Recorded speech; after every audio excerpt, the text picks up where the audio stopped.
నమస్కారం అండి. మాది ఏలూరు జిల్లా కొయిలూడు, అదే పోలవరం నియోజకవర్గం కొయిలూడు మండలం. మాది బైనగూడెం గ్రామ పంచాయతీ అండి.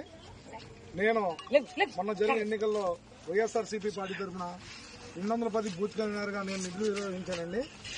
ఎంటైర్ బైనగూడెం గ్రామంలో కొయిలూడు మండలంలో ఆ యొక్క బూత్ ఒకటే వైఎస్ఆర్సీపీ మెజార్టీ వచ్చిందని, ఆ రోజు బూత్ లో జరిగిన జన సైనికులు బూత్ లోకి కండవ వేసుకోవాలని రావడం వల్ల ఆ రోజు నేను బూత్ లో నుంచి బయటకు పంపించానని పడతాం. ఈ రోజు మా ఇంటి మీదకి దాదాపు 150 నుండి 200 మంది వచ్చి ఆ మీద దాడి ప్రయత్నం చేశారండి. అందులో భాగంగా మా ఇంటి మీద గోడ వేయడం, మా ఇంటి పైన రాళ్ళు వేయడం, మా ఇంట్లోకి తాళ జోబులో నారబాంబులు ఇవన్నీ వేయడం జరిగిందండి. దీనిని మేము తీవ్రంగా ఖండిస్తున్నామండి. మేము ఒక ఎస్సీలో ఉండి ఒక పేటలోకి వచ్చి ఎస్సీలని పేరు పెట్టి మమ్మల్ని దూషిస్తూ, మమ్మల్ని తిడుతూ, మమ్మల్ని బూతులాడుతూ అందరూ కాపు సహోదరులు ఇవన్నీ అంటాం న్యాయం ధర్మం కాదని మేము మనం చేస్తున్నామండి.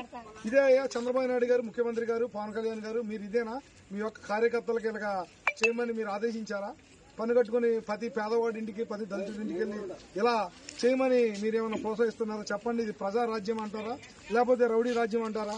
మాకేం అర్థమవుతలేదు. దీన్ని మీరు క్లియర్ గా మీ దృష్టికి తీసుకెళ్లాలని, అదేవిధంగా వైఎస్ఆర్సీపీ తరఫున మేము నిలబడి జగనన్నకు తోడుగా ఉన్నందుకు మాకు ఈ యొక్క ఇవన్నీ ఇలా చేశారని మేము చాలా బాధపడుతున్నామండి.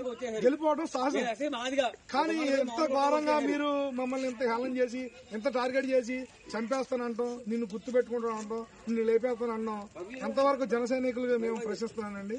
ఇది మీకు న్యాయం అనిపిస్తే కనుక మీ యొక్క రాజ్యం ఇలాగే ఉండదనుకుంటే ఈ 5 సంవత్సరాలు కూడా మేము చూస్తూ ఉంటామని కోరి ప్రార్థిస్తున్నాం. ఆపండి.